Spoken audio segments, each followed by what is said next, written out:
She came west as a mail-order bride with a rancher's name in her pocket and nothing left to lose in Missouri. But when the stagecoach dropped her at the wrong ranch in the middle of a Wyoming snowstorm, Clara Bennett found herself standing in front of a broken widower, his guarded daughter, and a life that was never supposed to be hers. The letters that brought her across 1,000 miles might have been lies. The man waiting for her might still be out there. And the family she's starting to love? She might have to leave them behind. This is the story of a woman who rode towards safety and found something far more dangerous, a place that felt like home. If you want to know whether Clara stayed or whether the frontier tore her heart in two, stay with me until the end. Hit that like button and drop a comment with the city you're watching from so I can see how far this story travels. The stagecoach lurched hard to the left, and Clara's head slammed against the wooden frame. She tasted blood. Outside, the wind screamed across the prairie like something living and angry, and the driver was shouting words she couldn't make out over the roar of the storm. She pressed her hand flat against the bench to keep from being thrown into the lap of the older woman across from her, a severe-looking type in a gray wool dress who hadn't said a word since they left Laramie. Clara swallowed and tasted copper. Her tongue had split against her teeth. She dabbed at her mouth with the back of her glove and tried not to think about how far they still had to go. "You all right, miss?" the woman said suddenly. Her voice was flat, like she was asking out of duty and not concern. "Fine," Clara said. She wasn't fine. She hadn't been fine in months. The coach bucked again, hard enough that Clara's carpetbag slid off the seat and hit the floor with a thud. Everything she owned was in that bag. 2 dresses, a shawl her mother had knitted before the fever took her, a Bible she hadn't opened since the funeral, and buried at the bottom, wrapped in a ribbon that had once been white, a stack of letters from a man named Nathan Holloway. She didn't reach for the bag. If it got ruined, so be it. There wasn't much in there worth saving anyway. The woman across from her was staring now, and Clara turned her face toward the window. All she could see through the streaked glass was white. Snow came down in sheets so thick it looked like the sky had collapsed. The horses were struggling. She could hear the driver cursing them forward, cracking the whip harder than he should. Clara had grown up around animals. She knew what panic sounded like. "First time out west?" the woman asked. Clara nodded. "Figured, you've got that look." "What look?" "Like you don't know what you're walking into." Clara didn't answer. She didn't owe this woman an explanation. She didn't owe anyone anything. That was the whole point of leaving Missouri, to stop owing, stop grieving, stop waiting for something that was never going to come. Her parents were dead. The little house they'd rented outside Springfield was gone, sold to cover debts Clara didn't even know existed. Her father's tools, her mother's dishes, the patchwork quilt that had been on Clara's bed since she was 6, all of it auctioned off to men who didn't care what any of it meant. She'd stood in the yard and watched strangers pick through her life like vultures on a carcass. And when it was over, when there was nothing left but an empty room and a week's worth of rent she couldn't pay, Clara had done the only thing that made sense. She'd answered an ad in the newspaper. "Gentleman rancher seeks respectable woman for marriage. Must be of good character, willing to work, and prepared for frontier life. Write to Nathan Holloway, Cedar Basin, Wyoming Territory." She'd written the letter that same night. She hadn't expected a reply. But Nathan Holloway had written back, and then he'd written again, and again. Over the course of 3 months, Clara had received 9 letters from a man she'd never met, each one a little longer than the last. He owned a ranch outside a town called Cedar Basin. He raised cattle and horses. He was 34 years old, never married, and looking for a wife who could handle the isolation and the work. He didn't make promises he couldn't keep, he said, but he could offer her a roof, food, and a life that didn't involve begging or charity. It wasn't love. Clara knew that. But love was a luxury she couldn't afford anymore. So she'd sold the last thing she had, a silver locket that had belonged to her grandmother, and bought a ticket west. The stagecoach hit something hard, and the whole frame shuddered. Clara grabbed the edge of the seat and held on. The woman across from her didn't even flinch.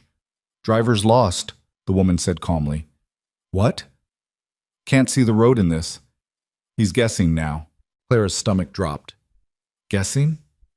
Happens all the time out here. If we're lucky, we'll hit a landmark. If we're not," she shrugged. "Well, you'll find out soon enough what happens when luck runs dry." Clara didn't say anything. She didn't want to give this woman the satisfaction of seeing her afraid. But she was afraid. She'd been afraid since the moment she stepped onto the train in Missouri, and the fear had only gotten worse with every mile. She was riding toward a man she didn't know, a town she'd never seen, a life that existed only in letters written by someone who might be lying about all of it. And now the driver was lost in a blizzard, and Clara was starting to wonder if she'd made the worst mistake of her life. The coach jerked to a stop so suddenly that Clara pitched forward and caught herself on the opposite bench. Outside, the driver was yelling again, and this time she could hear him clearly. "End of the line! Everybody out!" The woman stood without hesitation and pushed open the door. A wall of freezing air and snow hit Clara in the face, and she gasped. The woman stepped down into the storm like it was nothing, and Clara had no choice but to follow. The ground was slick with ice, and Clara's boots skidded the moment she landed. She caught herself on the side of the coach and looked around, squinting against the wind. They were in the middle of nowhere. No buildings, no roads, just endless white prairie stretching in every direction, broken only by the dark shapes of a few scraggly trees bent sideways by the wind. "This isn't Cedar Basin," Clara said. The driver, a wiry man with a face like dried leather, didn't even look at her. He was already unhitching the horses. "No, ma'am, it sure as hell isn't." "Then where are we?" "Blackthorn Ridge. We're close enough. Storm's too bad to keep going. You'll have to wait it out here." "Wait it out where?" Clara shouted over the wind. "There's nothing here." The driver pointed toward a dark smudge in the distance that might have been a building. "Ranch house, quarter-mile that way. Tell Wade Mercer I sent you. He won't turn you away." "Who's Wade Mercer?" But the driver was already climbing back onto the seat, gathering the reins. The woman in gray had vanished into the storm without a word, and Clara was alone. "Wait!" Clara grabbed her carpet bag from the coach and stumbled forward. "You can't just leave me here." The driver gave her a look that might have been pity or might have been contempt. "Welcome to Wyoming, miss." And then he was gone, swallowed by the blizzard before Clara could say another word. She stood there in the snow, clutching her bag, her coat already soaked through. Her fingers were numb, her face burned from the cold, and somewhere in the white nothingness ahead of her was a ranch house owned by a man she'd never heard of. Clara took a breath, then another. Then she started walking. The wind tried to push her back with every step, but she kept her head down and kept moving. Her boots sank into the snow, and more than once she tripped over something hidden beneath the drifts. A rock, a rut, she didn't know. Her lungs ached, her legs ached, everything ached, but she kept walking, because what else was she going to do? Sit down and freeze to death in the middle of nowhere? She hadn't come this far just to die on the prairie like some fool who didn't know better. The dark shape ahead of her grew larger. It was a house, low and rough, built from logs and stones that looked like they'd been pulled straight out of the ground. Smoke rose from a chimney, and Clara felt something loosen in her chest. Smoke meant fire. Fire meant people. She reached the porch and stumbled up the steps, nearly falling when her boot caught on the edge of the wood. She grabbed the railing and pulled herself upright, then raised her fist and pounded on the door. Nothing. She pounded again, harder this time. Still nothing. "Please," she whispered. Her voice cracked. "Please." The door swung open. A man stood in the doorway, backlit by the glow of a fire inside. He was tall, taller than Clara had expected, with broad shoulders and a rough, unshaven face. His eyes were dark, and he was staring at her like she was a ghost. "Who the hell are you?" he said. Clara opened her mouth to answer, but no words came out. She was shaking so hard her teeth were chattering, and her legs felt like they were about to give out. The man's expression shifted. "Christ," he muttered, and then he reached out and grabbed her arm, pulling her inside before she could fall. The warmth of the house hit her like a wall, and Clara gasped. Her knees buckled, and the man caught her, one arm around her waist, the other still gripping her elbow. "Easy," he said. His voice was rough, but not unkind. "You're all right. You're inside now." Clara tried to nod, but her whole body was shaking too hard. The man guided her toward the fire and lowered her into a chair, then crouched in front of her, his hands on her shoulders. "Look at me," he said. She did. His face was all hard lines and sharp edges, but his eyes were steady. "You hurt?" Clara shook her head. "Good. Stay here. Don't move." He disappeared into another room, and Clara sat there, staring at the fire. Her fingers were starting to burn as feeling came back into them, and her feet felt like blocks of ice. She could hear the man moving around somewhere behind her, opening cabinets, clinking glass. He came back with a blanket and a tin cup. He draped the blanket over her shoulders and pressed the cup into her hands. "Drink," he said. She lifted the cup to her lips and took a sip. It was whiskey, and it burned all the way down, but it was warm, and that was all that mattered. The man pulled a chair over and sat down across from her, elbows on his knees, watching her like he wasn't sure what to do with her. "You're not from around here," he said finally. Clara shook her head. "Where were you headed?" "Cedar Basin." Her voice was hoarse. The man frowned. "Cedar Basin's 20 miles east. What the hell are you doing out here?" "The driver said the storm was too bad. He dropped me off and told me to come here." "He dropped you off in the middle of a blizzard?" Clara nodded. The man sat back and dragged a hand over his face. "Son of a bitch," he muttered. Then he looked at her again. "What's your name?" "Clara Bennett." "Wade Mercer." He didn't offer his hand, and Clara didn't expect him to. "You got people in Cedar Basin? I'm supposed to meet someone there." "Who?" Clara hesitated. "A man named Nathan Holloway." Wade's expression didn't change, but something flickered in his eyes. "Nathan Holloway.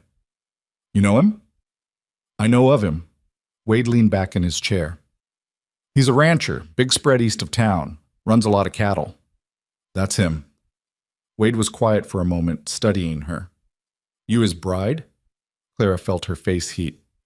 "How did you—" "Not hard to guess. Woman shows up alone in the middle of winter, says she's meeting a man she's never laid eyes on." He shrugged.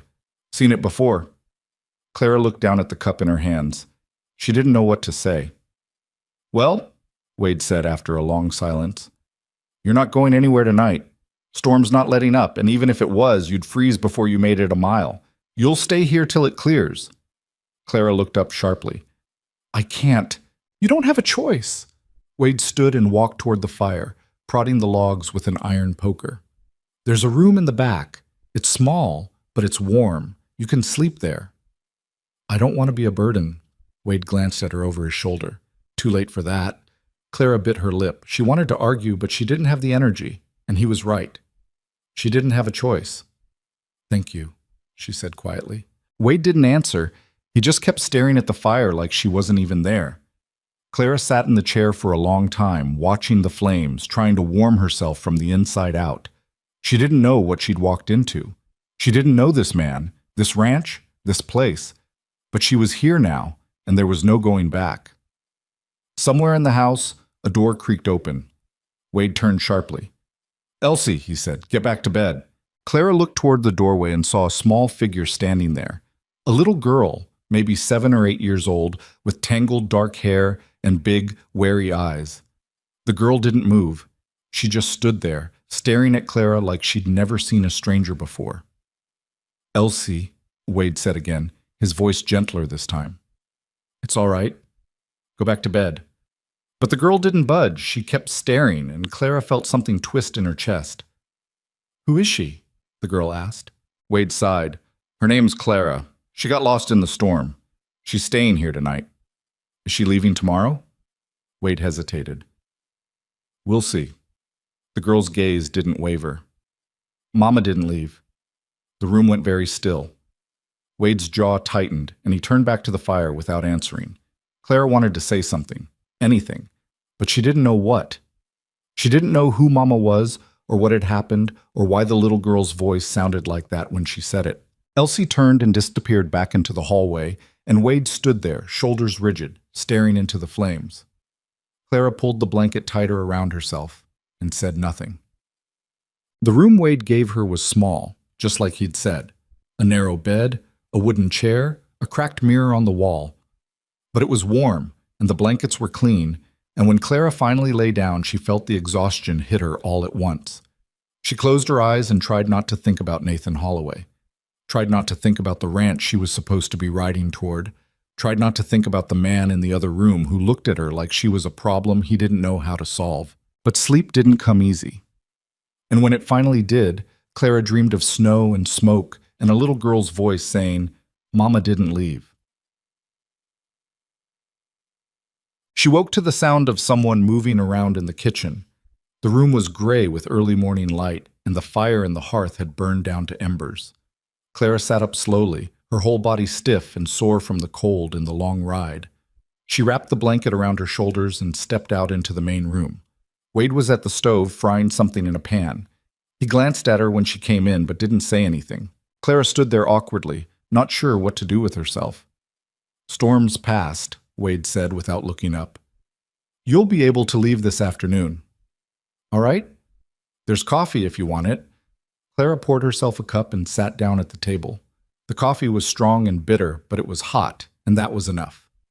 Wade set a plate in front of her. Eggs and cornbread, simple but filling. Clara ate slowly, aware of him watching her from the corner of his eye. "You don't talk much," he said finally. Clara looked up. "Neither do you." The corner of his mouth twitched, but he didn't smile. "Fair enough." Elsie appeared in the doorway again, still in her nightgown, her hair even messier than it had been the night before. She climbed into the chair next to Wade and stared at Clara across the table. "Did you sleep good?" Elsie asked. "I did," Clara said. "Thank you. Papa says you're going to Cedar Basin." "That's right." "Why?" Wade cut in before Clara could answer. "Eat your breakfast, Elsie." But Elsie ignored him. "Are you going to live there?" "I hope so," Clara said. "With who?" Clara hesitated. "A man I'm going to marry." Elsie's eyes went wide. "You're getting married?" "Elsie," Wade said sharply. "That's enough." The little girl's face fell, and she looked down at her plate, poking at her eggs with a fork. Clara felt a pang of guilt. She hadn't meant to upset the child. "It's all right," Clara said quietly. "She's just curious." Wade didn't answer. He just stood and carried his plate to the wash basin, his back to both of them. Clara finished her breakfast in silence. When she was done, she stood and started gathering her things, folding the blanket Wade had given her, checking her carpet bag to make sure everything was still there. Wade came back into the room, his coat on, his hat in his hand. "I'll take you as far as the main road," he said. "From there you can catch a ride into town." "You don't have to do that." "I know I don't." Clara nodded. "Thank you." Wade didn't respond. He just opened the door and stepped outside, and Clara followed. The world outside was blindingly white.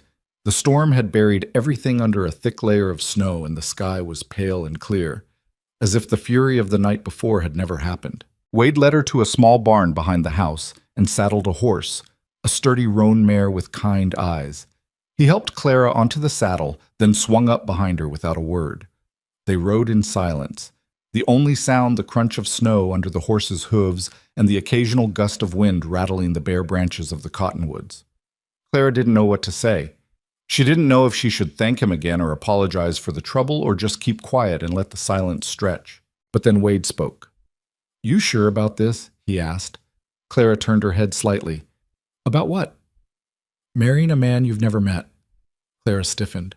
"I don't have much choice." "Everyone's got a choice." "Not everyone," Clara said. "Some of us just have less bad options."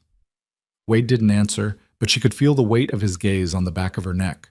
They reached the main road, a narrow, rutted track that wound through the hills toward Cedar Basin. Wade reined the horse to a stop and helped Clara down. "Stage should come through in a few hours," he said. "You can wait at the fork."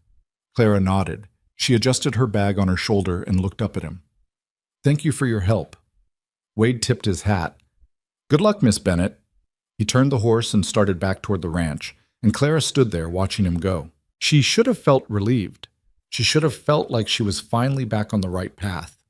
But all she felt was a strange, hollow ache in her chest. She shook it off and started walking toward the fork in the road.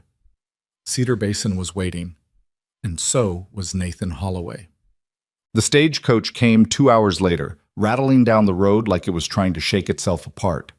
Clara climbed aboard and paid the driver with the last of her coins, and then they were moving again, jolting over the frozen ground toward the town she'd traveled 1,000 miles to reach. Cedar Basin wasn't much to look at.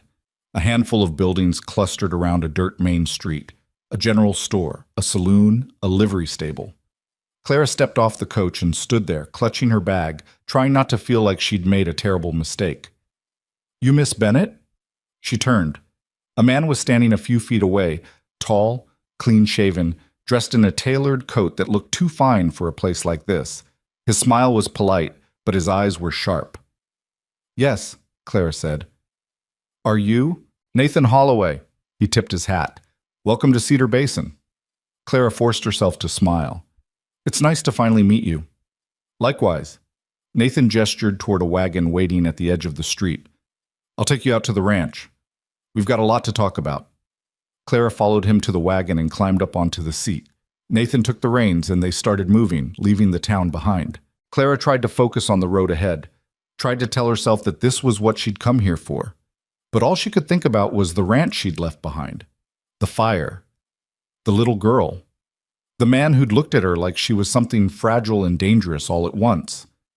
She closed her eyes and took a breath. This is the right choice, she told herself, but she wasn't sure she believed it. Nathan Holloway's ranch was nothing like Blackthorn Ridge.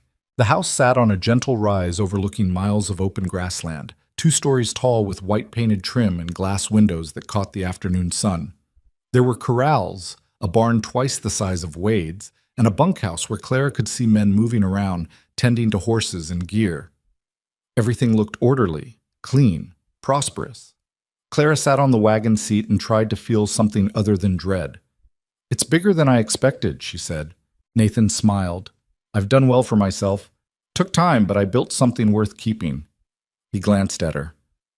"I hope you'll feel the same way." Clara nodded, but she didn't answer.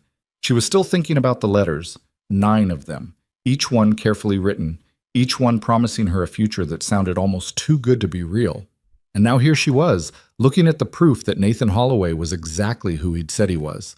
So why did it feel wrong? Nathan pulled the wagon to a stop in front of the house and climbed down, then came around to help Clara. His hands were smooth, not calloused like Wade's. He smelled like soap and leather, and when he smiled at her, it was the kind of smile that didn't quite reach his eyes. "Come inside," he said. "I'll show you around." The house was immaculate. Polished wood floors, rugs that looked like they'd been shipped from back east, furniture that matched in a way that made Clara think someone had planned it all out ahead of time. There were paintings on the walls, landscapes, horses, nothing personal. And the whole place felt like a hotel lobby. Pretty, but empty. "This is the parlor," Nathan said, gesturing around. "Kitchen's through there. Upstairs are the bedrooms. I've had one prepared for you." Clara set her carpet bag down near the door. "It's very nice. I want you to be comfortable." Nathan walked to the window and looked out over his land. "I know this is all new for you. I know it's not what you're used to, but I think you'll find that life here is good, stable. You won't have to worry about money or food or any of the things that sent you west in the first place." Clara felt a knot tighten in her stomach. He wasn't wrong. She had come here because she was desperate, because she had no other options, and now she was standing in a house that most women would be grateful for, looking at a man who could give her everything she'd lost. But all she could think about was the little girl standing in the doorway at Blackthorn Ridge, asking if she was going to leave. "I appreciate that," Clara said carefully. "I really do." Nathan turned to face her. But what?" "You've got that look on your face, like you're trying to figure out how to say something you don't want to say." Clara hesitated. She wasn't sure how much she should tell him. She wasn't sure if it even mattered. "I got caught in the storm," she said finally. "The driver left me at a ranch about 20 miles west of here. I stayed the night." Nathan's expression didn't change. "Which ranch?" "Blackthorn Ridge. A man named Wade Mercer." Something flickered in Nathan's eyes. Recognition, maybe, or something harder. "I know Wade. He helped me, gave me a place to sleep, got me back to the road this morning." That was decent of him. Nathan's voice was neutral, but Clara could hear the edge underneath it. "Wade's had a rough few years, lost his wife a while back. Hasn't been the same since." Clara thought about Elsie's voice in the dark. Mama didn't leave. "He has a daughter," Clara said. "Elsie." "Yeah." Nathan walked to the sideboard and poured himself a drink from a crystal decanter. He didn't offer one to Clara. "Poor kid, she's taken it hard." "Taken what hard?" Nathan took a sip. "Her mother died giving birth to a son who didn't make it either. Wade buried them both the same day. Winter, 2 years ago. Coldest February anyone around here can remember. Clara felt her throat tighten. She hadn't known. Wade hadn't said anything, and she hadn't asked. "That's terrible," she said quietly. "It is." Nathan set his glass down. "But that's the frontier. People die. You keep moving or you don't. Wade chose to keep moving, but he's barely holding that place together. The land's not good, the herd's too small, and he's too proud to ask for help. It's only a matter of time before he loses it all." Clara didn't know what to say. She felt like she was hearing something she wasn't supposed to hear, like Nathan was testing her somehow. "I'm sorry for him," she said. "So am I." Nathan walked back to the window. "But you didn't come here to worry about Wade Mercer's problems. You came here to start a new life. And I intend to give you one." Clara nodded. She wanted to believe him. She wanted to feel relieved that she'd made it, that the hard part was over, that everything was going to be fine now. But she didn't. She just felt tired. Nathan must have seen it on her face because he softened. "You've had a long journey. Why don't you go upstairs and rest? We can talk more at supper." "All right." He showed her to a room on the second floor, spacious with a real bed and a washstand and curtains that looked like they'd never been touched. Clara closed the door behind her and sat down on the edge of the bed, staring at the wall. She thought about Wade's house, the cracked mirror, the fire that never quite warmed the whole room, Elsie's big, wary eyes. She thought about the way Wade had looked at her when he asked if she was sure about this. Everyone's got a choice. Clara lay down and closed her eyes, but she didn't sleep. The days that followed blurred together in a way that made Clara feel like she was walking through someone else's life. Nathan was polite, attentive, careful. He showed her the ranch, introduced her to the men who worked for him, explained how everything ran. He talked about the future like it was already decided, where they'd live, how they'd manage the house, what she'd be expected to do. And Clara nodded and smiled and said all the right things, even though none of it felt real. She tried. She really did. She helped the cook in the kitchen, learned the names of the ranch hands, walked the property with Nathan, and listened to him talk about cattle prices and water rights and land deals. She even went into town with him once, to the general store, where the shopkeeper's wife looked at her with a mixture of curiosity and pity. "You're the mail-order bride," the woman said. It wasn't a question. "Yes," Clara said. The woman glanced at Nathan, then back at Clara. "Well, I hope it works out for you." Clara didn't know what to say to that, so she just thanked her and left. But the whole time she felt like she was pretending, like she was playing a part in a story that didn't belong to her. And at night, when she lay in that too-clean room with the curtains drawn, she thought about Blackthorn Ridge. She thought about Wade standing in front of the fire, his shoulders tight, his jaw set. She thought about Elsie asking questions Wade didn't want to answer. She thought about the way the house had felt, rough and cold and hard, but real. And she wondered if she'd made a mistake. It was Nathan who finally brought it up. They were sitting at the dinner table one evening, and Clara had barely touched her food. Nathan set down his fork and looked at her. "You're not happy," he said. Clara looked up, startled. "I didn't say that. You didn't have to." Nathan leaned back in his chair, studying her. "You've been here almost 2 weeks, and you look like you're waiting for permission to leave." Clara set her own fork down. "I'm sorry. I don't mean to seem ungrateful. I'm not asking for gratitude. I'm asking what's wrong." Clara didn't know how to answer. She didn't even know if she could put it into words. She hesitated. "I don't know if I belong here." Nathan's expression didn't change. "You belong wherever you decide to belong. That's not how it works." "Isn't it?" Nathan folded his hands on the table. "You came here because you needed a fresh start. I offered you one. The house is yours. The life is yours. All you have to do is take it." Clara looked down at her plate. "It's not that simple." "Why not?" "Because it doesn't feel like mine." The words came out before she could stop them, and Clara immediately regretted it. But Nathan didn't get angry. He just watched her, waiting. "Then what does feel like yours?" he asked quietly. Clara didn't answer. She couldn't, because the truth was, the only place that had felt like anything in the last 2 weeks was a broken-down ranch she'd spent one night in, with a man who barely spoke and a little girl who looked at her like she was afraid Clara would disappear.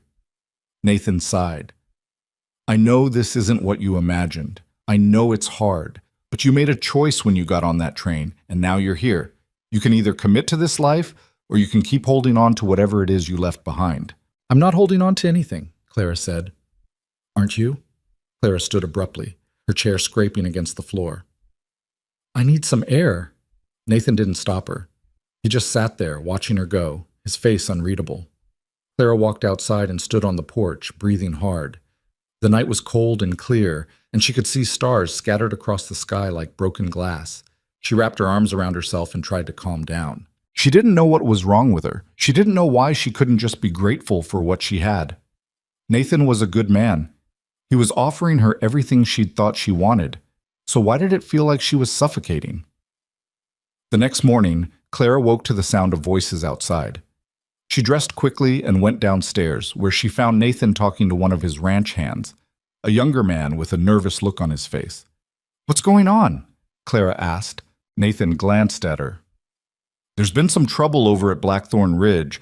One of the neighboring ranchers is claiming Wade's cattle crossed onto his land. Says he's going to take them as payment for damages. Clara's stomach dropped. Can he do that? If Wade can't prove otherwise, yeah. And knowing Wade, he probably doesn't have the paperwork to back himself up. Nathan shook his head. It's a mess, but it's not our problem. Clara stared at him. You're not going to help him? Help him how? Wade's a grown man. He can handle his own affairs. But if he loses his cattle, then he loses his cattle. Nathan's voice was calm, matter of fact. That's how it goes out here, Clara. People make mistakes and they pay for them. I can't fix every problem that comes up. Clara felt something twist in her chest. She knew he was right. She knew it wasn't Nathan's responsibility to save Wade Mercer from his own mistakes. But she also knew that if Wade lost those cattle, he'd lose everything, and Elsie would lose the only home she had left. I want to go see him, Clara said. Nathan frowned. Why? Because I want to make sure he's all right. Clara, see? Please. She looked at him, and for the first time since she'd arrived, she felt like she was asking for something that actually mattered. Just let me go. I'll be back before dark. Nathan studied her for a long moment, and Clara could see him weighing it, trying to decide if this was worth fighting over. Finally, he sighed. Fine. Take the wagon. But don't get involved in whatever mess Wade's gotten himself into. You're not responsible for him. Clara nodded. Thank you. She hitched the wagon herself and drove west, following the road she'd taken 2 weeks ago. The landscape looked different in the daylight, less hostile, but no less empty. The wind was cold and the sky was gray with the promise of more snow. When she reached Blackthorn Ridge, the first thing she saw was Wade standing in the yard, facing down a man on horseback. The man was older, heavy-set, with a face like a bulldog and a rifle resting across his saddle. Clara pulled the wagon to a stop and climbed down, her heart pounding. Wade turned at the sound of the wheels, and his eyes widened when he saw her. Miss Bennett, he said, what the hell are you doing here? I heard there was trouble, Clara said.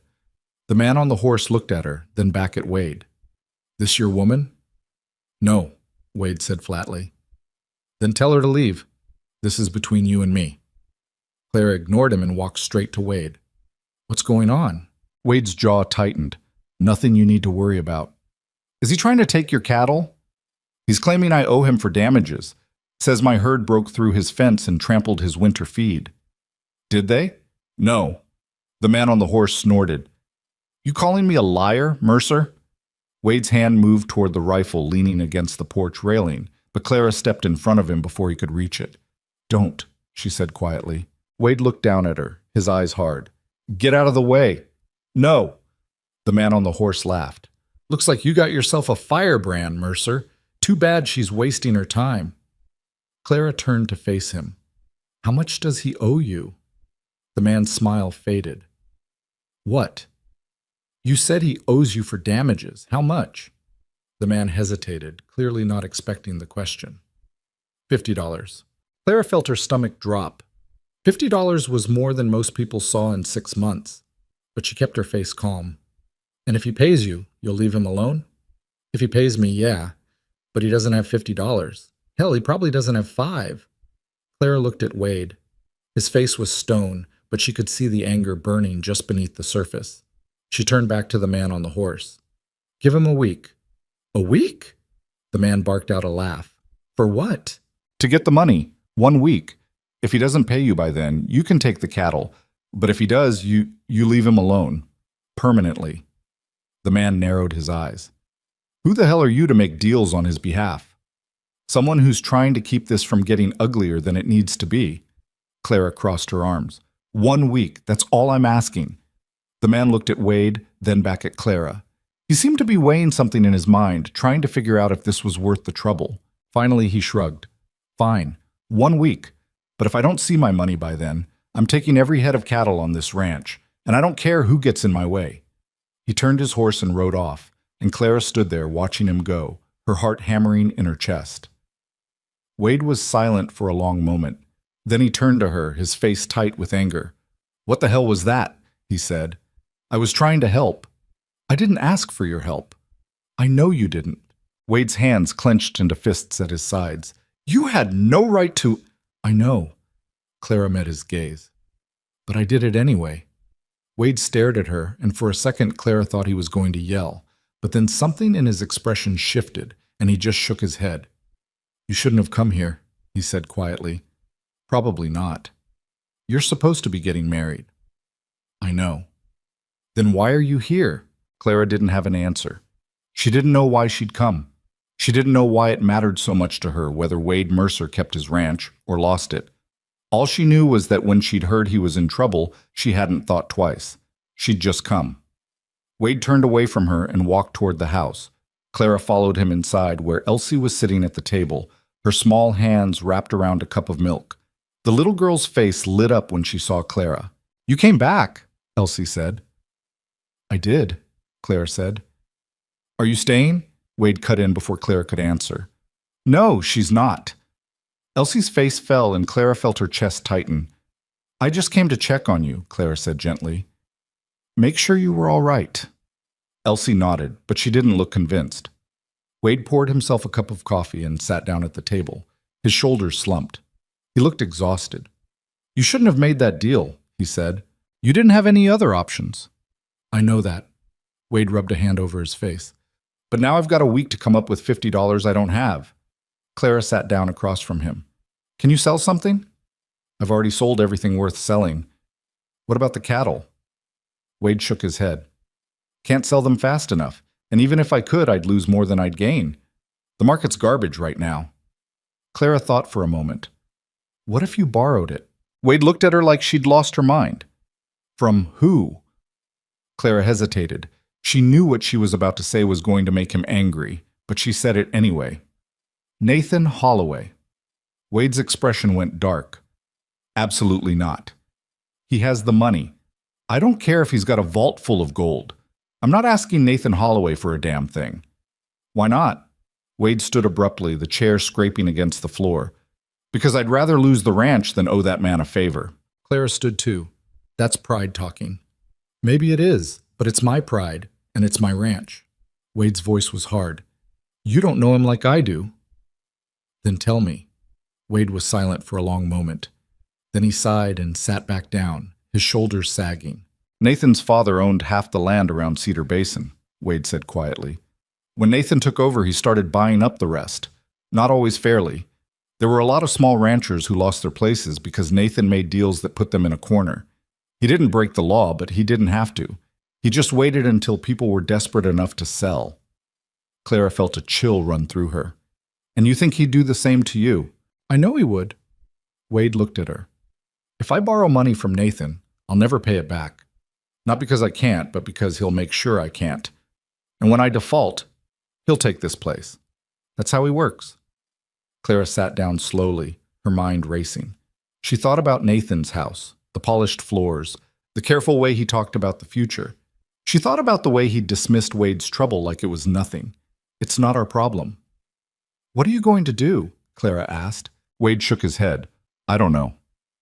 They sat there in silence, and Clara felt the weight of it pressing down on her. She'd come here thinking she could help, but all she'd done was buy Wade a week he couldn't use. Elsie got up from the table and walked over to Clara, climbing into her lap without asking. Clara wrapped her arms around the little girl, and Elsie leaned her head against Clara's shoulder. Don't leave again, Elsie whispered. Clara's throat tightened. I have to. Why? Because I don't live here. You could. Clara closed her eyes. It's not that simple, sweetheart. But even as she said it, she wondered if maybe it was. Clara stayed longer than she meant to. She told herself it was just until Wade had a plan, just until she was sure Elsie was all right, just until the tension in her chest eased enough that she could breathe normally again. But the truth was simpler and harder to admit. She didn't want to leave. She helped Wade mend a section of fence that had come loose during the last storm. Her hands clumsy with the wire, but determined. He didn't ask her to. He didn't ask her for much of anything. But when she picked up the pliers and started working, he didn't tell her to stop either. You're doing it wrong, he said after a few minutes. Clara looked up, frustrated. Then show me how to do it right. Wade took the pliers from her hand, his fingers rough and warm against hers, and twisted the wire with a quick, efficient motion. Like that. You've got to pull it tight or it won't hold. Clara tried again, and this time it worked. Wade nodded, almost imperceptibly, and moved on to the next post. They worked in silence for a while. The only sound the wind across the prairie and the occasional creak of the wire. Clara's hands were freezing, and her back ached, but she kept going. It felt good to be doing something. It felt good to be useful. Why are you still here? Wade asked suddenly. Clara didn't look at him. I told you, I wanted to make sure you were all right. I'm fine. You're not fine. You're a week away from losing everything. Wade stopped working and turned to face her. And that's my problem, not yours. I know that. Then why do you keep acting like it is? Clara set down the pliers and met his gaze. Because I don't know what else to do. Wade stared at her for a long moment, and Clara could see something shifting behind his eyes. Something that looked like confusion or frustration, or maybe both. You should go back to Nathan, he said finally, before he starts wondering where you are. Clara's stomach twisted. She'd been gone for hours, and Nathan would be expecting her back by now. But the thought of climbing into that wagon and driving away made her feel sick. I will, she said. Soon. Wade shook his head and went back to the fence, and Clara stood there watching him work, trying to figure out what the hell she was doing. When she finally made it back to Nathan's ranch, the sun was setting, and the sky was streaked with red and gold. Nathan was waiting on the porch, his arms crossed, his face unreadable. Clara climbed down from the wagon and walked toward him, bracing herself. You were gone a long time, Nathan said. I'm sorry. It took longer than I expected. How's Wade? Clara hesitated. Not good. Nathan nodded slowly. Did you get involved? Clara thought about the deal she'd made with the man on the horse. The week she'd bought Wade that he couldn't use. The way Elsie had climbed into her lap and asked her not to leave. No, she lied. Nathan studied her for a moment, and Clara had the uncomfortable feeling that he knew she wasn't telling the truth, but he didn't call her on it. Come inside, he said. You must be freezing. Clara followed him into the house, and they ate dinner in near silence. Nathan asked her polite questions about her day, and Clara gave polite answers, and the whole thing felt like a performance neither of them wanted to be part of. That night, Clara lay in bed and stared at the ceiling, thinking about Wade and Elsie, and the ranch that was falling apart one piece at a time. She thought about the way Wade had looked at her when he asked why she kept acting like his problems were hers. She didn't have a good answer. She didn't even have a bad one. All she knew was that something had shifted inside her the moment she'd climbed down from that wagon and seen Wade standing in the yard, and she didn't know how to shift it back. The next morning, Clara made a decision. She got dressed, went downstairs, and found Nathan in his office, going over ledgers. I need to ask you something, she said.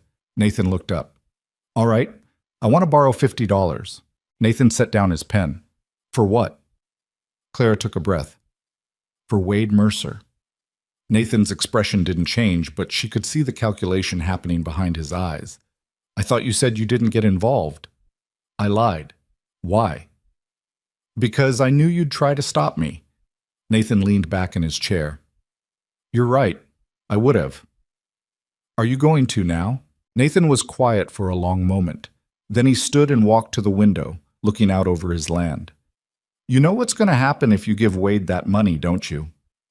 He'll pay off the man who's threatening to take his cattle. And then what? He'll still be broke. He'll still be one bad winter away from losing everything. You're not saving him, Clara. You're just delaying the inevitable. Clara's hands clenched into fists at her sides. Maybe, but at least he'll have a chance. Nathan turned to face her. And what do you get out of this? Clara didn't know how to answer that. She didn't know what she was hoping for. She just knew that the thought of Wade losing his ranch, of Elsie losing her home, made her feel like something inside her was breaking. Nothing, she said finally. I don't get anything. Nathan studied her for a long time. Then he walked to his desk, opened a drawer, and pulled out a small leather pouch. He counted out $50 in bills and coins and handed it to Clara. Here, he said. Clara stared at the money in disbelief. You're giving it to me? I'm loaning it to you. I expect you to pay me back. I will. I promise. Nathan nodded. I know you will. He paused. But Clara, I want you to understand something. This doesn't change anything. Wade's problems are his own, and when this is over, you're still going to have to make a choice about where you belong. Clara swallowed hard. I know. Nathan's expression softened slightly. I hope you do. Clara took the money and left before she could change her mind. She hitched the wagon again and drove west, her heart pounding the whole way. When she reached Blackthorn Ridge, Wade was out by the barn, chopping wood. He looked up when he heard the wagon, and his face darkened when he saw her. What are you doing here again? He called. Clara climbed down and walked toward him, the pouch clutched in her hand. I brought you something. Wade set down the axe. What? Clara held out the pouch.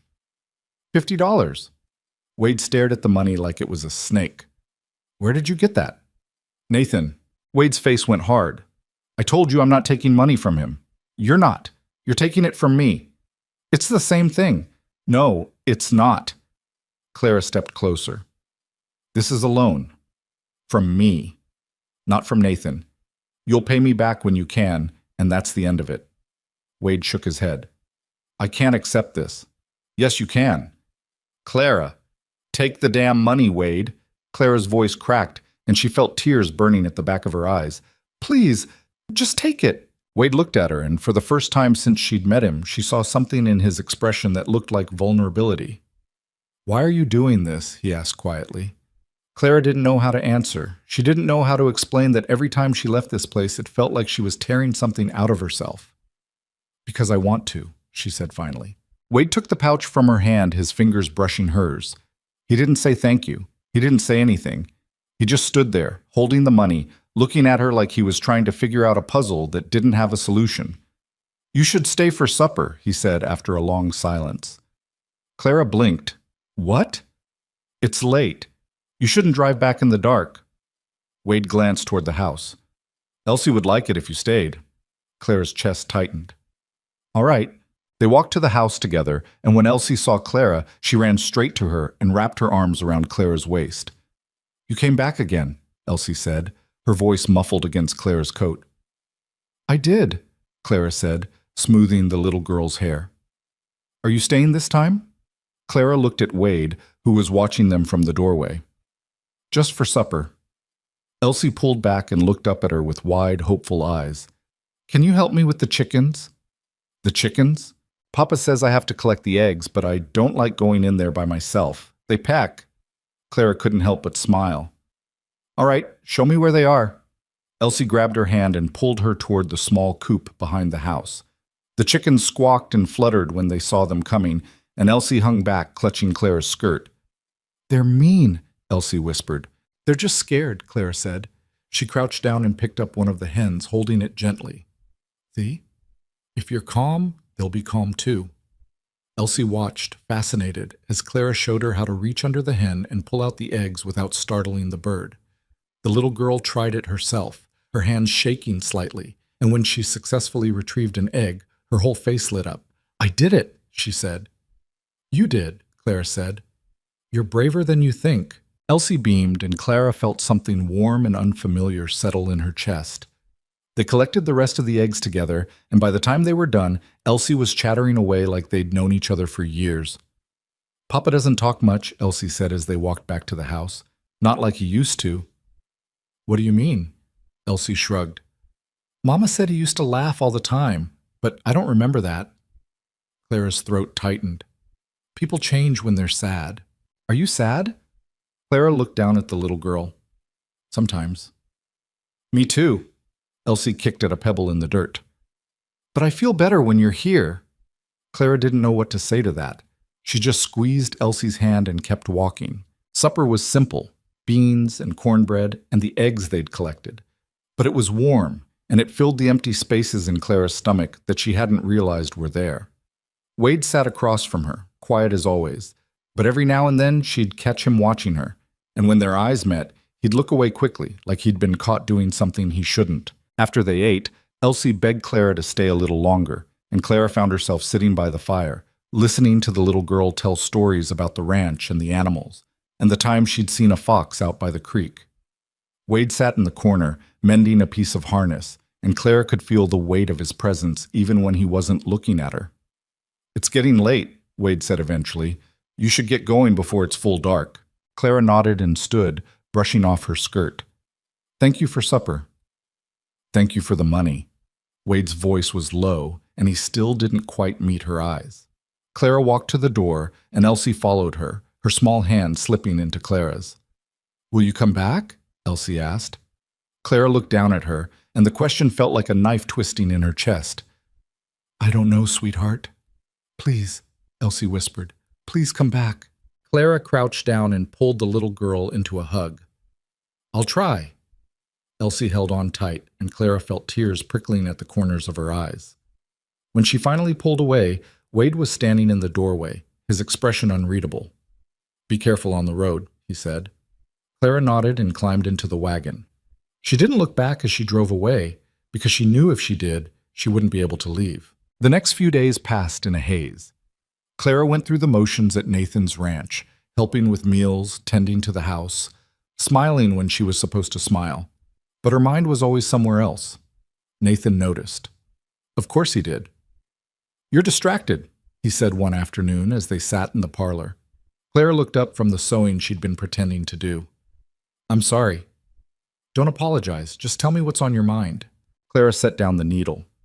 "I've been thinking about Wade and Elsie." Nathan's jaw tightened. "Of course you have." "I can't stop worrying about them." "Why not?" Clara didn't have a good answer. "Because they need help." "Everyone out here needs help, Clara. You can't save all of them." "I'm not trying to save all of them. Just them." Nathan stood and walked to the window. "You know what I think?" "What?" "I think you're looking for something that isn't there." Clara frowned. "What does that mean?" Nathan turned to face her. "I think you're trying to find a family in a place where there isn't one. Wade's not looking for a wife, Clara. He's barely holding himself together. And Elsie's a sweet kid, but she's not yours." Clara felt her throat tighten. "I know that." "Do you?" Nathan crossed his arms. "Because it seems to me like you're spending more time at Blackthorn Ridge than you are here, and I need to know where this is going." Clara stood. "I don't know where it's going." "Then maybe it's time to figure it out." Nathan's voice was calm, but there was an edge to it. "I've been patient, Clara. I've given you space. I've let you do things your way. But we can't keep going like this. You're supposed to be my wife. And right now, it doesn't feel like you even want to be here." Clara felt like the ground was shifting beneath her feet. "That's not fair." "Isn't it?" Nathan stepped closer. "Tell me honestly, if you could go anywhere right now, where would you go?" Clara opened her mouth to answer, but the words stuck in her throat. Because the truth was, if she could go anywhere, she'd go back to Blackthorn Ridge, and Nathan could see it on her face. He sighed and rubbed a hand over his jaw. "I thought so." "Nathan, it's fine." He held up a hand. "I'm not angry, but I think you need to make a decision, and you need to make it soon." Clara nodded, her chest tight. "I will." Nathan walked past her and out of the room, leaving Clara standing there, alone. That night a storm rolled in. Not snow this time, but rain, cold and relentless, hammering against the windows like it was trying to get inside. Clara lay in bed, listening to it, and she felt a sick twist of worry in her gut. She thought about Blackthorn Ridge, the roof that leaked in the back corner, the barn that wasn't quite weatherproof, Elsie, who was afraid of storms. She tried to push the thoughts away, tried to tell herself that Wade could handle it, that it wasn't her problem, but she couldn't. She got out of bed, dressed quickly, and went downstairs. Nathan was in his office reading by lamplight. "I need to go check on them," Clara said. Nathan looked up. "In this weather?" "Yes." Nathan set down his book. "Clara, it's the middle of the night." "I know, but I can't just sit here." Nathan stood and walked toward her. "This is what I'm talking about. You can't keep doing this." "I know." "Then why are you?" Clara looked at him, and for the first time she let herself say the truth out loud. "Because I think I made a mistake." Nathan's face went very still. "What kind of mistake?" Clara took a breath. "Coming here. Marrying you. All of it." Nathan didn't say anything for a long moment. Then he nodded slowly. "I see." "I'm sorry," Clara whispered. "So am I." Nathan walked back to his desk and sat down. "But I'm not going to stop you. If you want to go, go." Clara stared at him. "Just like that?" "Just like that." Nathan picked up his book again. "I'm not going to force you to stay somewhere you don't want to be. I've got more pride than that." Clara felt tears burning in her eyes. "Thank you." Nathan didn't look at her. "Don't thank me. Just go." Clara grabbed her coat and ran out into the storm. The rain was coming down in sheets, and the road was a muddy mess, but Clara didn't care. She hitched the wagon and drove through the darkness, her heart pounding, her hands shaking on the reins. She didn't know what she was going to say when she got there. She didn't know what she was hoping for. All she knew was that she couldn't stay away anymore. When she reached Blackthorn Ridge, the house was dark except for a faint glow of firelight in the window. Clara climbed down from the wagon and ran to the door, pounding on it with her fist. Wade opened it almost immediately, his eyes wide with alarm. "Clara?" he said. "What the hell? Is Elsie all right?" Clara gasped, out of breath. Wade stared at her. "She's fine. She's asleep. What are you doing here?" Clara stepped inside, dripping water all over the floor. "I was worried. I thought, you drove all the way out here in the middle of a storm because you were worried?" Clara nodded, and Wade just stood there, looking at her like she'd lost her mind. "You're insane," he said. "I know." Wade shook his head, but there was something in his expression that wasn't quite anger. "You're soaked. Get by the fire before you freeze." Clara walked to the hearth and held her hands out to the flames, shivering. Wade disappeared into the back room and came back with a blanket, which he draped over her shoulders without a word. "Thank you," Clara said. Wade didn't answer. He just stood there, watching her, his arms crossed. "Why did you really come here?" he asked finally. Clara looked up at him, and the words came out before she could stop them. "Because I couldn't stay away." Wade's expression shifted, and for a moment Clara thought she saw something raw and unguarded in his eyes. "You're supposed to be marrying Nathan Holloway," he said quietly. "I know." "Then what are you doing here?" Clara took a shaky breath. "I don't know. I just know that every time I leave this place it feels wrong, and every time I come back it feels like I'm finally breathing again." Wade stared at her, and Clara could see him struggling with something, could see the walls he'd built around himself starting to crack. "You don't belong here," he said, but his voice didn't sound convincing. "Maybe not," Clara said, "but I don't belong there either." Wade ran a hand through his hair, his jaw tight. "This is a bad idea." "I know. You're going to regret it. Maybe." Wade looked at her for a long moment. Then he crossed the room in 2 strides, cupped her face in his hands, and kissed her. It wasn't gentle. It wasn't careful. It was desperate and hungry, and full of everything neither of them had been willing to say out loud. Clara kissed him back, her hands fisting in his shirt, and for the first time in weeks, she felt like she was exactly where she was supposed to be. When they finally pulled apart, both of them were breathing hard. "This changes everything," Wade said. Clara nodded. "I know."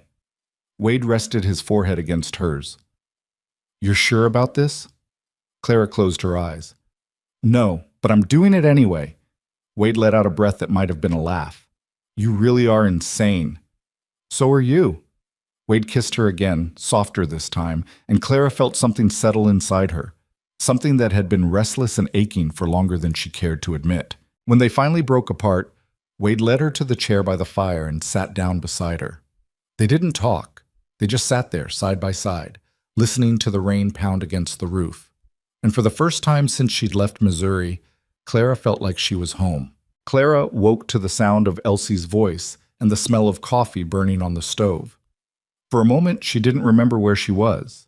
Then she opened her eyes and saw the rough wooden ceiling, the cracked mirror on the wall, and the blanket Wade had draped over her sometime during the night. She sat up slowly, her body stiff from sleeping in the chair, and looked around. Wade was at the stove, trying to salvage what was left of the coffee, and Elsie was standing beside him, chattering about something Clara couldn't quite make out. "You let it boil too long," Elsie said, wrinkling her nose. "I know," Wade muttered. "It's going to taste like dirt." "I know that too." Elsie turned and saw Clara, and her whole face lit up. "You stayed," Clara smiled, even though her head was pounding and her mouth tasted like cotton. "I did." Elsie ran over and climbed into Clara's lap, wrapping her arms around her neck. "Are you staying forever now?" Wade looked over his shoulder, his expression unreadable. Elsie, let her breathe. But Clara just held the little girl close and didn't answer because she didn't know what to say. Wade poured what was left of the coffee into a cup and handed it to Clara. She took a sip and immediately regretted it. It tasted exactly like dirt. "Sorry," Wade said. "It's fine."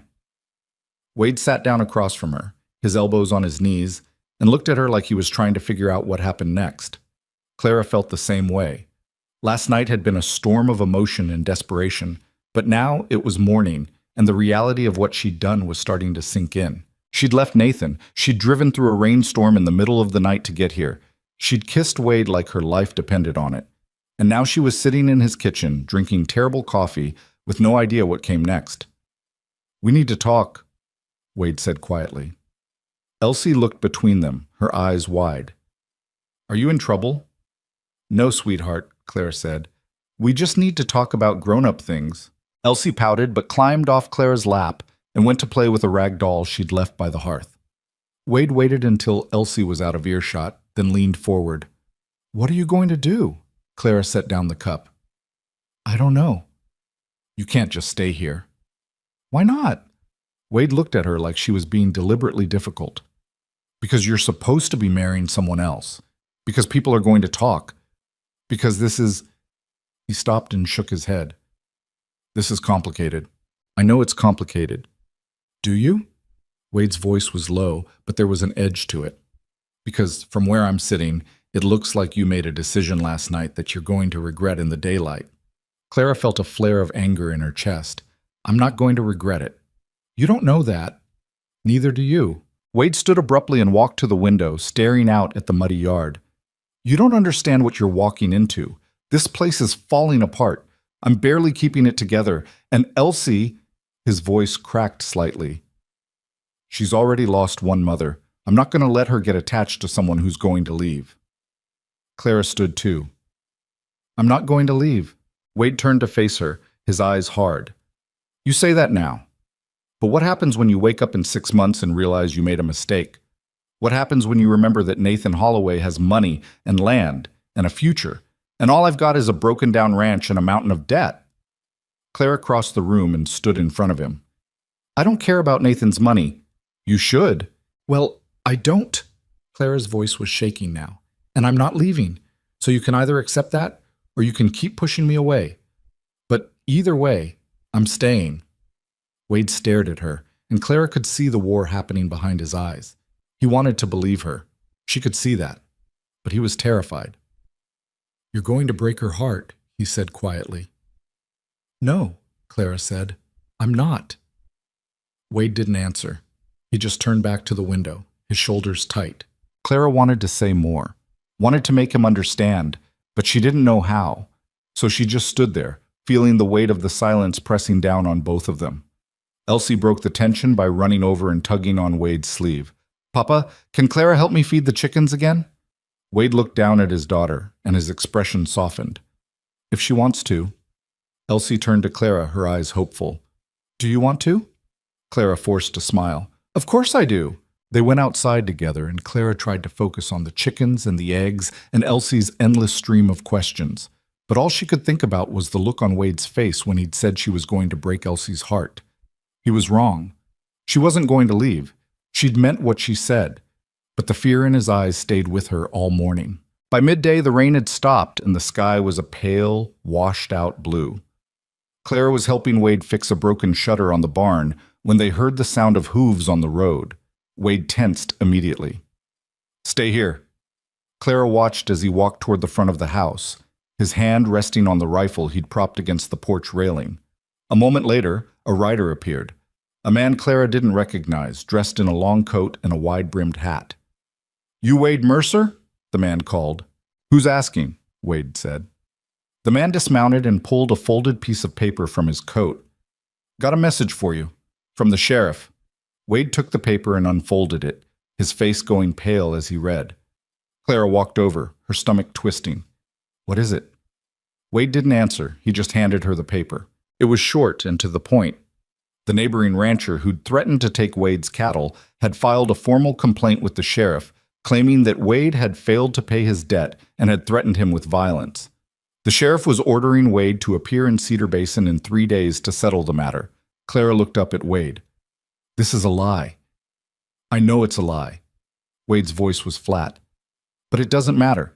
He's got the sheriff on his side and I don't." The rider cleared his throat. "I'm just delivering the message. You got 3 days to show up or the sheriff's going to issue a warrant." Wade nodded tightly. "I'll be there." The rider tipped his hat and rode off, and Wade stood there, staring at the paper in his hand like it was a death sentence. "What are you going to do?" Clara asked. Wade crumpled the paper and shoved it into his pocket. "I'm going to pay him the $50 and be done with it." "You think that's going to work?" "It has to." Wade's jaw was tight. "Because if it doesn't, I'm going to lose everything." Clara wanted to argue, wanted to tell him there had to be another way, but she didn't know what it was. So she just nodded and followed him back to the house. That night, after Elsie had gone to bed, Clara and Wade sat by the fire again. Neither of them spoke for a long time. "I'm scared," Wade said finally. Clara looked at him, surprised. It was the first time she'd heard him admit it. "Of what?" she asked. "Of losing this place, of not being able to take care of Elsie, of—" He stopped and shook his head. "Of everything." Clara reached over and took his hand. His fingers were rough and scarred, and they tightened around hers like he was afraid she'd let go. "You're not going to lose everything," she said. "You don't know that." "No," Clara admitted, "but I know you, and I know you're not going to give up." Wade looked at her, and for the first time she saw a flicker of hope in his eyes. "I'm glad you're here," he said quietly. Clara squeezed his hand. "So am I." The next 2 days passed in a blur. Clara threw herself into the work of the ranch, helping Wade with everything from mending fences to mucking out stalls. Her hands blistered and her back ached, but she didn't complain. It felt good to be doing something. It felt good to be useful. Elsie followed her everywhere, chattering nonstop, and Clara found herself falling more in love with the little girl every day. Elsie was smart and stubborn and full of questions, and she had a way of looking at the world that reminded Clara of herself at that age, curious and hopeful even when things were hard. On the second night after Elsie had fallen asleep, Wade pulled Clara aside. "I need to tell you something," he said. Clara felt her stomach drop. "What?" Wade took a breath. "When I go to Cedar Basin tomorrow, I don't know what's going to happen. If things go bad, if the sheriff sides with them, I might not be coming back." Clara's chest tightened. "Don't say that." "I have to." Wade's voice was steady, but she could see the fear in his eyes. "And if that happens, I need you to take care of Elsie. Wade, promise me." His hands gripped her shoulders. "Promise me you'll take care of her." Clara felt tears burning in her eyes. "I promise." Wade pulled her into his arms, and Clara held on tight, trying not to think about what would happen if he didn't come back. The next morning, Wade saddled his horse and prepared to leave. Elsie clung to his leg, crying, and Wade crouched down and pulled her into a hug. "I'll be back before you know it," he said. "You promise?" Elsie's voice was muffled against his chest. "I promise." Wade stood and looked at Clara. "Take care of her." Clara nodded, her throat too tight to speak. Wade mounted his horse and rode off, and Clara stood there with Elsie, watching until he disappeared over the hill. Elsie looked up at her eyes red and swollen. "He's coming back, right?" Clara crouched down and pulled the little girl into her arms. "Of course he is." But even as she said it, she wasn't sure she believed it. The day dragged on. Clara tried to keep Elsie distracted, but the little girl was quiet and withdrawn, and nothing Clara did seemed to help.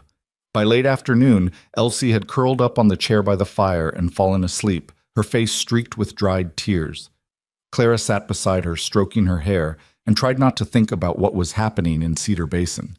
But then Elsie started to cough. At first, Clara thought it was nothing, just a tickle in her throat from crying, but the cough didn't stop. It got worse, deeper, and Elsie's breathing started to sound ragged. Clara's heart began to pound. She gently shook Elsie awake. "Sweetheart, are you all right?" Elsie's eyes fluttered open, and Clara felt a jolt of fear. The little girl's face was flushed, and her skin was hot to the touch. "I don't feel good," Elsie whispered. Clara pressed her hand to Elsie's forehead. She was burning up. "It's okay," Clara said, trying to keep her voice calm. "You're just a little sick. We're going to get you into bed, all right?" She carried Elsie to the small bedroom and laid her down, pulling the blankets up to her chin. Elsie shivered violently, her teeth chattering, and Clara felt panic rising in her chest. She had no idea what to do. She didn't know how to treat a fever. She didn't know if this was something serious or just a cold. All she knew was that Elsie was getting worse. Clara spent the night at Elsie's bedside, wiping her face with a cool cloth, trying to get her to drink water, whispering reassurances she didn't feel. But Elsie's fever didn't break. If anything, it got higher. By morning, the little girl was barely conscious, her breathing shallow and labored. Clara felt like she was drowning. She didn't know what to do. She didn't know where Wade was or when he was coming back. She didn't know if there was a doctor in Cedar Basin or if she could even get Elsie there in time. All she knew was that she couldn't lose this little girl. She ran outside and hitched the wagon, then carefully lifted Elsie and laid her in the back, wrapping her in every blanket she could find. Elsie didn't protest. She didn't say anything. She just lay there, her eyes half closed, her skin burning. Clara climbed onto the seat and whipped the horses into motion, driving as fast as she dared over the rough, muddy road. She had no idea where she was going. She just knew she had to get help. The journey to Cedar Basin felt like it took hours, though it couldn't have been more than one. By the time Clara reached the town, her hands were shaking and her face was wet with tears she didn't remember crying. She pulled the wagon to a stop in front of the first building she saw, the general store, and ran inside. "I need a doctor," she gasped. "Please, where's the doctor?" The shopkeeper stared at her. "Doc's out on a call. Won't be back till tomorrow." "Tomorrow?" Clara's voice broke. "I can't wait till tomorrow. There's a little girl in my wagon, and she's dying." The shopkeeper's expression softened. "Let me see her." He followed Clara outside, and when he saw Elsie, his face went pale. "That's Wade Mercer's daughter." "I know," Clara said. "Please, you have to help me." The shopkeeper looked around, then pointed to a small house at the end of the street. "Mrs. Brennan. She's not a doctor, but she's delivered half the babies in this town and nursed more people through fevers than I can count. If anyone can help, it's her." Clara didn't wait. She drove the wagon to the house and pounded on the door. An older woman answered, gray-haired, sharp-eyed, and no nonsense. She took one look at Elsie and didn't ask any questions. "Bring her inside," she said. Clara carried Elsie into the house and laid her on the bed Mrs. Brennan pointed to. The woman worked quickly, checking Elsie's temperature, listening to her breathing, examining her throat. "It's a lung fever," Mrs. Brennan said grimly. "She's got it bad." Clara felt like the floor had dropped out from under her. "Can you help her?" "I can try." Mrs. Brennan started mixing something in a bowl. "But I'm not making any promises. She's weak, and this kind of thing can go either way." Clara sank into a chair, her hands trembling. "Please, you have to save her." Mrs. Brennan looked at her, and her expression softened slightly. "I'll do everything I can, but you need to prepare yourself. This might not go the way you want." Clara nodded, but she couldn't speak. She just sat there, watching as Mrs. Brennan worked, and prayed to anyone who might be listening that Elsie would be all right. Hours passed. Mrs. Brennan gave Elsie medicine, kept her cool with wet cloths, forced sips of water down her throat. Clara stayed by the bedside, holding Elsie's small hand, whispering to her, even though she didn't know if the little girl could hear. "You're going to be okay," Clara whispered. "Your papa's coming back, and you're going to be okay. You just have to hold on." But Elsie didn't respond. She just lay there, her breathing shallow and uneven, and Clara felt like her heart was breaking. It was late afternoon when the door to the house burst open, and Wade stumbled inside, his face wild with panic. "Where is she?" he shouted. Clara stood, and Wade saw her. He crossed the room in 2 strides and grabbed her shoulders. "What happened?" he demanded. "She got sick," Clara said, her voice shaking. "I didn't know what to do. I brought her here." Wade pushed past her and knelt beside the bed, his hands hovering over Elsie like he was afraid to touch her. "Elsie," he whispered. "Sweetheart, can you hear me?" Elsie's eyes fluttered open, just barely, and she looked at her father. "Papa," she breathed. Wade's face crumpled, and he pulled her into his arms, holding her like she was the only thing in the world that mattered. Mrs. Brennan cleared her throat. "She's stable for now. The fever's starting to break, but she's not out of the woods yet." Wade looked up at her, his eyes red. "Thank you." Mrs. Brennan nodded. "Don't thank me yet. She's got a long night ahead of her." Wade turned to Clara, and she saw something in his eyes that she'd never seen before. Gratitude, fear, and something deeper that she couldn't quite name. "You saved her," he said quietly. Clara shook her head. "I didn't. Mrs. Brennan did." "You brought her here." Wade's voice was rough. "If you hadn't—" He stopped, unable to finish the sentence. Clara reached out and took his hand. "She's going to be okay." Wade nodded, but she could see the doubt in his eyes. They stayed at Mrs. Brennan's house through the night. Wade never left Elsie's side, and Clara sat beside him, her hand in his, watching the little girl breathe. By morning, Elsie's fever had broken, and her breathing was easier. She opened her eyes and looked at Wade, and for the first time in 2 days, she smiled. "Hi, Papa," she whispered. Wade let out a sound that was half laugh, half sob, and pulled her into his arms. Clara felt tears streaming down her face, and she didn't bother to wipe them away. Mrs. Brennan stood in the doorway, her arms crossed, a small smile on her face. "She's a fighter, that one." Wade looked up at her. "Thank you. I don't know how to repay you." "You don't need to." Mrs. Brennan's voice was gruff. "Just take care of her." Wade nodded. "I will." He turned to Clara, and she saw something in his eyes that made her chest tighten. "I don't know what I would have done without you," he said. Clara reached out and cupped his face in her hand. "You're not without me. I'm here, and I'm not going anywhere." Wade closed his eyes and leaned into her touch, and Clara felt something settle inside her, something that had been restless and uncertain for so long.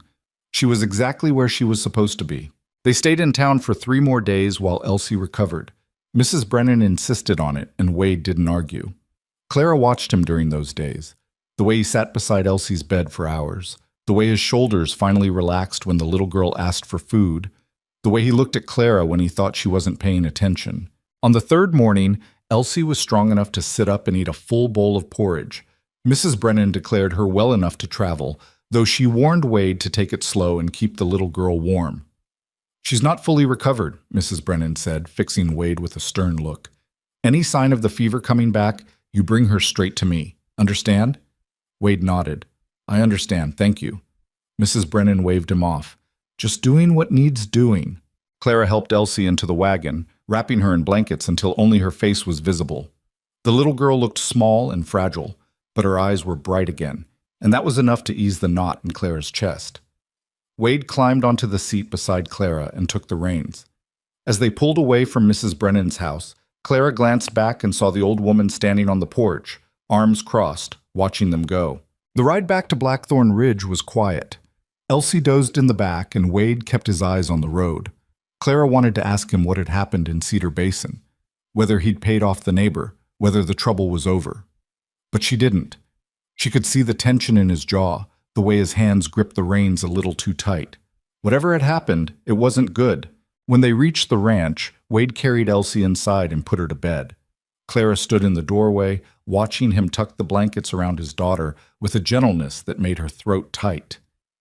"Get some rest," Wade said to Elsie. "I'll be right outside if you need me." Elsie reached up and grabbed his hand. "Don't leave." Wade sat down on the edge of the bed. "I'm not going anywhere." Clara stepped back and gave them space.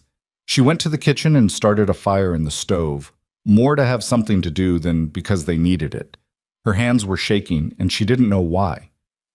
Wade came out a few minutes later. He looked exhausted. "She asleep?" Clara asked. Wade nodded and sank into a chair.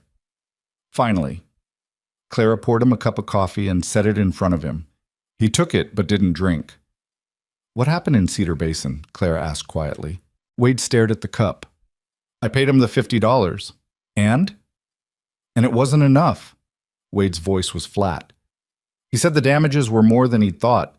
Said I owed him another 100. Clara felt her stomach drop.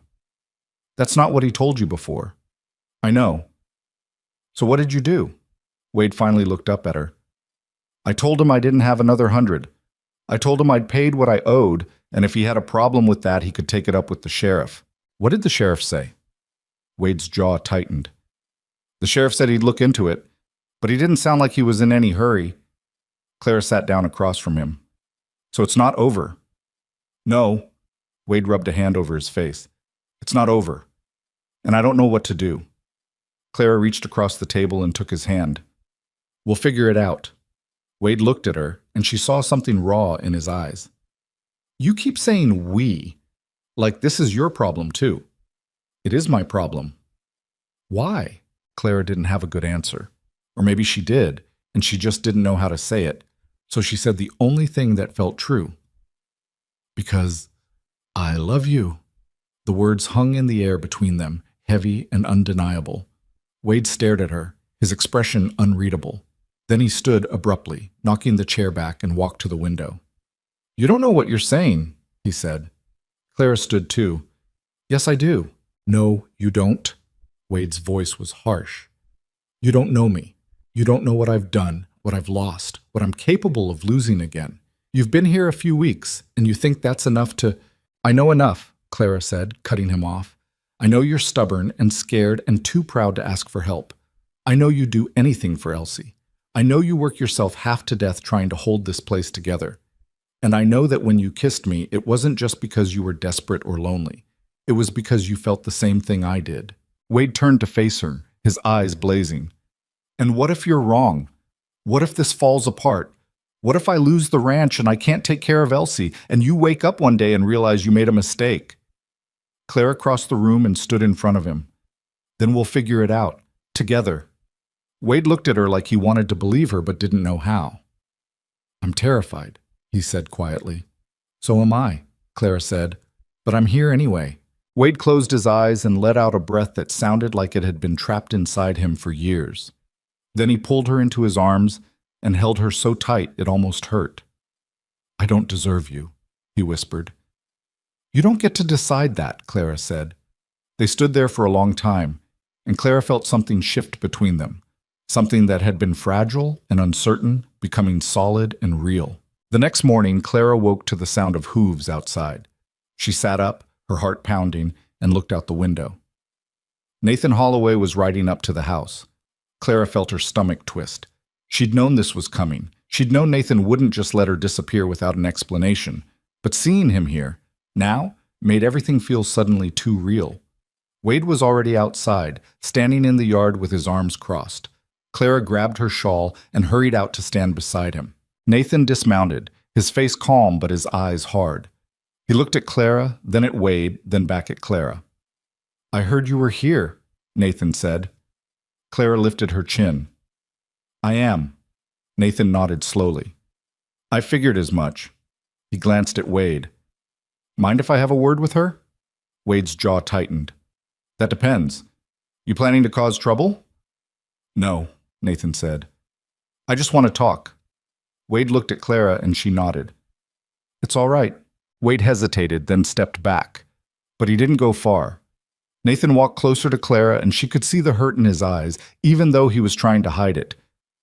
"You could have at least said goodbye," he said quietly. Clara felt a pang of guilt. "I know. I'm sorry." "Are you?" Nathan's voice was calm, but there was an edge to it. "Because it seems to me like you got what you wanted. It's not like that." "Then what's it like?" Nathan crossed his arms. "Because from where I'm standing, it looks like you used me. You came here because you were desperate, and the moment something better came along, you left." Clara felt her face flush. "That's not fair." "Isn't it?" Nathan's voice was sharper now. I gave you everything, Clara. A home, a future, security, and you threw it away for a man who's barely holding himself together. Clara's hands clenched into fists. I didn't throw it away. I made a choice. A stupid choice. Maybe, Clara said, but it was mine to make. Nathan shook his head. You're going to regret this. Maybe I will, Clara said, but at least I'll know I chose it. Nathan stared at her for a long moment, and Clara could see the frustration and hurt warring in his expression. Then he sighed and looked away. I came here to tell you something, he said. I got a letter from the sheriff about Wade's situation with his neighbor. Clara felt her stomach drop. What did it say? The neighbor's claiming Wade threatened him, says he's got witnesses. The sheriff's issuing a warrant for Wade's arrest unless he pays the full amount, $150, by the end of the week. Clara felt like the ground had dropped out from under her. That's impossible. Wade doesn't have that kind of money. I know, Nathan said. He looked at Wade, who was standing a few feet away, his face like stone. And the neighbor knows it too. That's the whole point. Wade stepped forward. He's trying to force me off my land. Nathan nodded. That's what it looks like. Clara looked between them. What can we do? Nathan was quiet for a moment. Then he reached into his coat and pulled out a folded piece of paper. He handed it to Wade. This is a deed transfer, Nathan said. If you sign it, I'll buy Blackthorn Ridge from you. Fair price. You'll have enough to pay off your debts and start somewhere else. Wade stared at the paper like it was poison. You're offering to buy my ranch. I'm offering to help you, Nathan said. Before you lose everything. Wade's hands were shaking. And if I don't sign? Nathan's expression was unreadable. Then you'll probably end up in jail, and the neighbor will take the land anyway. At least this way, you get something out of it. Clara felt like she couldn't breathe. She looked at Wade, and she could see the war happening on his face. He was proud. He was stubborn. But he was also desperate, and Nathan knew it. Wade handed the paper back to Nathan. No. Nathan frowned. No? I'm not selling. Wade's voice was steady, but Clara could hear the tremor underneath. This land belonged to my wife. It's Elsie's home. I'm not giving it up. Nathan's jaw tightened. You're making a mistake. Maybe, Wade said, but it's my mistake to make. Nathan looked at Clara. You're really going to stay here? With him? Knowing what's coming? Clara met his gaze. Yes. Nathan shook his head. Then you're both fools. He mounted his horse and rode off without another word. Clara and Wade stood in the yard watching him go. When he was out of sight, Wade turned to Clara, and she saw the fear in his eyes. I'm going to lose everything, he said quietly. Clara took his hand. Not if I can help it. That night, Clara lay awake, staring at the ceiling. Wade was asleep in the chair by Elsie's bed, and Clara could hear his slow, even breathing.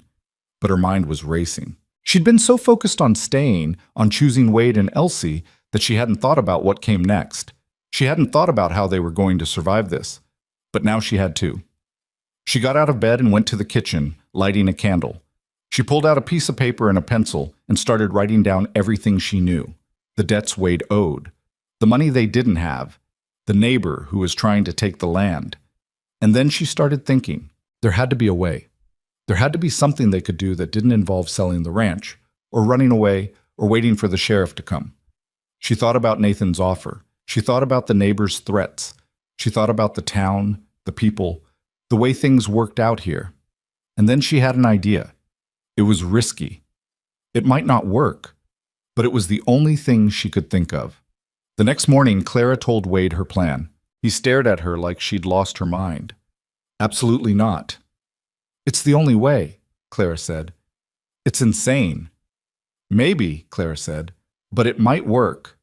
Wade shook his head. I'm not letting you do this. You don't get to decide that, Clara said. This is my choice. Wade looked like he wanted to argue, but he didn't. He just stood there, his hands clenched into fists, his jaw tight. If this goes wrong, he started. It won't, Clara said. Wade didn't look convinced, but he didn't stop her. Clara drove the wagon into Cedar Basin and went straight to the sheriff's office. The sheriff was a middle-aged man with a tired face and a badge that looked like it had seen better days. I'm here about Wade Mercer, Clara said. The sheriff looked up. What about him? I want to file a counter-complaint against the neighbor who's accusing him." The sheriff frowned. "On what grounds?" "Fraud," Clara said. "He's claiming damages that don't exist, and he's using intimidation and false testimony to extort money from Wade." The sheriff leaned back in his chair. "That's a serious accusation." "I know," Clara said, "but I can prove it." The sheriff raised an eyebrow. "How?" Clara pulled out a piece of paper. It was a letter she'd written the night before, detailing everything the neighbor had said and done. She'd also included statements from two of Wade's other neighbors, men who'd been willing to testify that the fence the neighbor claimed had been damaged was already broken before Wade's cattle went anywhere near it. The sheriff read the letter, his expression unreadable. Then he set it down and looked at Clara. "You know what you're doing, miss." "Yes," Clara said. "I'm trying to save a good man from losing everything because someone else is greedy." The sheriff was quiet for a long moment. Then he sighed and stood up. "I'll look into it," he said, "but I can't make any promises." "That's all I'm asking," Clara said. She left the sheriff's office and walked down the main street, her heart pounding. She didn't know if it had worked. She didn't know if the sheriff would actually do anything, but she'd tried. And that was something. She was halfway to the wagon when she heard a voice behind her. "Miss Bennett." She turned and saw Nathan standing there, his arms crossed. "I heard what you did," he said. Clara lifted her chin. "And?" Nathan shook his head. "You're relentless, I'll give you that." "I'm not giving up on him," Clara said. Nathan studied her for a long moment. Then he sighed. "I know you're not." He reached into his coat and pulled out another piece of paper. "I talked to the sheriff. Told him I'd vouch for Wade. Told him I'd pay the debt if it came to that." Clara stared at him. "Why would you do that?" Nathan's expression was hard to read. "Because you love him. And I respect that, even if I don't understand it." Clara felt tears burning in her eyes. "Thank you." Nathan nodded. "Don't thank me. Just take care of him. And yourself." He walked away and Clara stood there watching him go, feeling something shift inside her. A week later, the sheriff came to Blackthorn Ridge. Wade and Clara stood in the yard waiting, and Clara could feel the tension radiating off Wade like heat. The sheriff dismounted and tipped his hat. "Mr. Mercer, Miss Bennett." Wade's jaw was tight. "What's the verdict?" The sheriff pulled out a piece of paper. "I investigated the complaint. Turns out your neighbor's been pulling this trick on a few folks around here. I talked to some witnesses, checked the property lines, and there's no evidence of any damages to his land." Clara felt her knees go weak with relief. "So the charges are dropped?" Wade asked. The sheriff nodded. "Charges are dropped. And I had a word with your neighbor. He won't be bothering you again." Wade let out a breath that sounded like he'd been holding it for weeks. "Thank you." The sheriff glanced at Clara. "You've got a good woman here, Mercer. Don't mess it up." Wade looked at Clara, and she saw something in his eyes that made her chest tight. "I won't." The sheriff rode off, and Wade turned to Clara and pulled her into his arms. "You saved me," he said. Clara shook her head. "No, we saved each other." Wade kissed her, and Clara felt like everything that had been broken inside her was finally starting to heal. 2 months later, the first snow of winter fell. Clara stood on the porch of Blackthorn Ridge, watching the white flakes drift down from the sky, and felt a sense of peace she hadn't known in years. Inside, Elsie was sitting by the fire, playing with the rag doll Clara had mended for her. Wade was at the table, going over the accounts, and for the first time since Clara had met him, he didn't look like the weight of the world was crushing him. Clara walked inside and sat down beside him. "How's it looking?" Wade glanced up and gave her a small smile. "Better. Not great, but better." Clara reached over and took his hand. "We'll get there." Wade squeezed her fingers. "I know we will." Elsie looked up from her doll. "Clara, are you going to stay forever now?" Clara smiled. "Yes, sweetheart. I'm staying forever." Elsie grinned and went back to her game, and Wade looked at Clara with an expression that was part gratitude, part disbelief, and part something deeper. "I don't know what I did to deserve you," he said quietly. Clara leaned her head on his shoulder. "You didn't do anything. You just let me in." Wade wrapped his arm around her and pulled her close, and Clara closed her eyes, feeling the warmth of the fire and the weight of his presence, and the knowledge that she was exactly where she was supposed to be. A few weeks later, the whole town of Cedar Basin gathered at the small church on the edge of town. Clara wore a simple dress she'd sewn herself, and Wade stood beside her in his best shirt, his hair slicked back, looking uncomfortable but determined. Elsie stood between them, holding both their hands, and when the preacher asked if Wade took Clara to be his wife, Wade's voice was steady and sure. "I do." And when Clara said the same, she meant it with every fiber of her being. The townspeople clapped, and Mrs. Brennan stood in the front row, wiping her eyes with a handkerchief. Even the shopkeeper who'd first sent Clara to Mrs. Brennan's house was there, grinning like he'd had something to do with the whole thing. After the ceremony, there was a small gathering at the ranch. People brought food and drink, and for the first time since Clara had arrived in Wyoming, she felt like she was part of something bigger than herself. Wade pulled her aside at one point, away from the noise and the laughter, and looked at her with an expression that was serious and soft at the same time. "I need to tell you something," he said. Clara's heart skipped. "What?" Wade took her hands in his. "When my wife died, I thought I'd never feel anything again. I thought I was done. And then you showed up in the middle of a storm, and you turned everything upside down." Clara felt tears welling in her eyes. "You didn't just save the ranch," Wade continued. "You saved me. And Elsie. You gave us a reason to keep going." Clara squeezed his hands. "You gave me the same thing." Wade pulled her into his arms, and Clara rested her head against his chest, listening to the steady beat of his heart. "I love you," he said. "I love you too," Clara whispered. They stood there for a long time, holding each other, and Clara thought about the journey that had brought her here. The train ride west, the letters from a man she'd never met, the storm that had dropped her at the wrong ranch. All of it had felt like a mistake at the time, but now she understood. It hadn't been a mistake. It had been fate. Or maybe it hadn't been fate at all. Maybe it had just been a series of choices, hers, Wade's, Elsie's, that had led them all to this moment.